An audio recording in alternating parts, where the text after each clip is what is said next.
It's time to do the back of the case. And normally on an odd-shaped piece like this, I would use one of these rabbeting router bits with a guide bearing on it and just go around the case and make the rabbet. I don't want to do that for this because I've got 20 of them to do, and odds are the cases are not absolutely identical to each other. And so if I just follow around the profile of this, I'm going to get 20 different backs that need to be made. Whereas I just want to make one back 20 times. And so what I've done is I made a template out of MDF that's going to sit on the case. I cut that with the CNC, and then I put blocks around, and the blocks fit loosely around the case. And then I'm using double-sided tape so that it doesn't shift around. That way it compensates for whatever slight differences there are from case to case.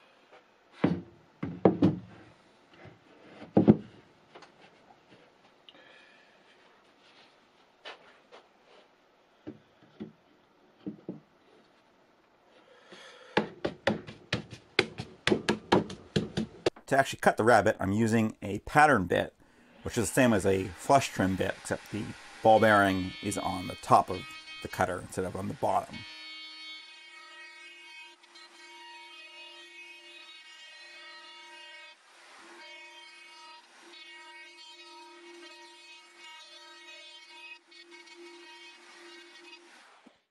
So then I cut the backs on the CNC.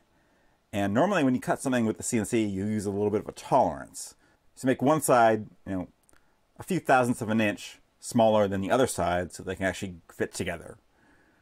So I cut the first one at -7 thousandths, and it was way loose, like impossibly loose. And it didn't really make any sense to me why it was that loose, but I was like, okay. So I cut a second one at, I think it was +2 thousandths. And, +2, it shouldn't be able to go in there, and it was still loose. So I cut a third one, and that was, I think it was at +15 thousandths, and that one fit nice and tight. And so, how in the world is that possible? Well, I took another look at the template, and I could see that the pattern bit had cut into the template. And so, I hadn't used that bit before. It was a new bit, and it wasn't manufactured correctly. And so the cutter is just a little bit wider than the bearing. So it made a bigger opening than what the template was supposed to be. With the outside of the case done other than sanding, we can move on to the interior. And there's going to be a vertical divider that separates this into two sections. And at the bottom, it goes into the slot in the plate down here.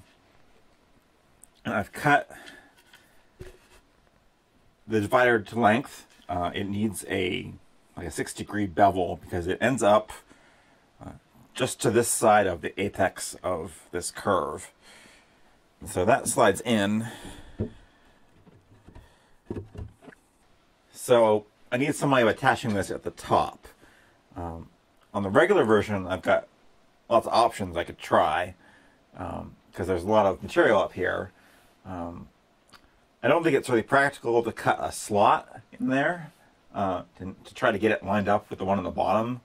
That doesn't seem practical to me. But I could do like pocket screws. But I want to be able to slide this in and out because I still got more work to do on this. And I would like to be able to pre-finish it because it's going to be easier to finish the inside of the case with this out of the way because this is a pretty small space. So I want this to be able to go in here, and there's going to be drawers on this side. And I want to be able to mess around with getting the drawers right, all the spacing in here. So I want to be able to take this in and out, which means I want a slot.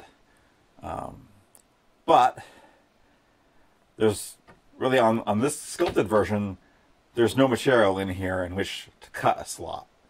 So if I can't cut the slot in there, what I can do is add a piece on either side to create a slot. Now I need some way of keeping this in the right orientation so that it's square. When I was testing the fit, I could use the framing square and get that square, but in its actual position in the case, it's recessed. And also because of the rabbet for the back, it's recessed in the back. So I can't get the framing square up against it. So I made this, which is just a block with a couple of other smaller blocks attached to it with a groove in there that fits on the plywood. And that groove is square to the bottom. So if the plywood is in that groove, then it has to be square. To attach these two strips on either side, I'm going to use the CA glue trick, where you just put a couple of dots of CA glue on the ends and run your wood glue down the middle and squirt your activator inside the case, and the CA glue holds it while the wood glue is drying.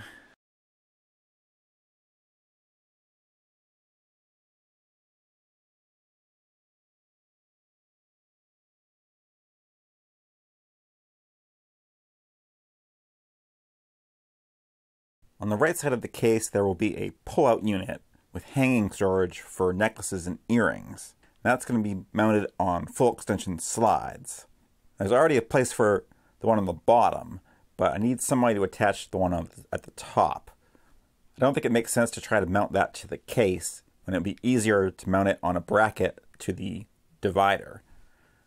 That bracket will go into a dado, and I'm referencing that dado from the bottom of the divider, which should ensure that they are all the same distance from the bottom. But I'm not going to attach that bracket just yet because I still need to work on the other side of the divider.